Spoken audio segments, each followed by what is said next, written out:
L'an dernier, les chiffres de l'industrie du cinéma en Chine ont terminé sur une excellente note, avec un total de recettes atteignant les 44 milliards de yuan, soit une augmentation de près de 50% par rapport à 2014. L'élan devrait normalement se poursuivre cette année, d'autant plus que les chiffres des ventes des billets à l'occasion des 3 premiers jours des vacances du Nouvel An chinois ont pris tous les experts de l'industrie par surprise. Les chiffres du box-office ont atteint un nouveau record avec une recette de 660 millions de yuan pour une seule journée. La comédie La Sirène a généré à elle seule près de 270 millions de yuan de recettes en une seule journée, établissant un nouveau record de vente enregistré en une journée depuis la sortie de la comédie Lost in Hong Kong. Il s'agit une fois de plus d'un retour gagnant sur le devant de la scène des comédiens hongkongais et du réalisateur Stephen Chow au moment de la très prisée période de la fête du printemps. La sirène est un conte de fées, mais cette fois-ci, nous avons fait les choses un peu différemment. Nous avons voulu sensibiliser les spectateurs sur les problèmes écologiques et environnementaux.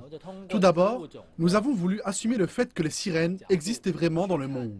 Et nous rappelons que les traitements que subissent ces espèces reflètent ce qui est fait à la Terre. La comédie d'action L'Homme de Macao 3 était également à l'affiche lors du premier jour de la fête du printemps. Plusieurs stars hongkongaises s'y illustrent, notamment Andy Lau, Jackie et Nick Chang. C'était une première pour moi, et j'ai joué le rôle du méchant.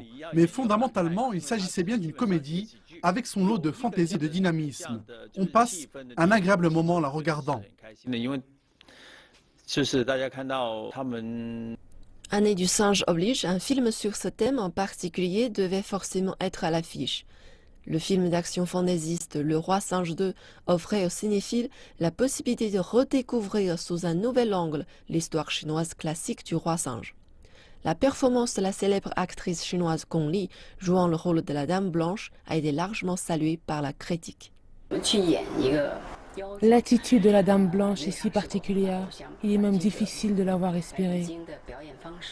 Le film d'animation Monsieur Nian était également à l'affiche lors du premier jour de la fête du printemps. La semaine prochaine, à l'occasion de la Saint-Valentin, 2 films de romance seront projetés sur grand écran, ajoutant ainsi une autre douche sentimentale à l'esprit du Nouvel An chinois.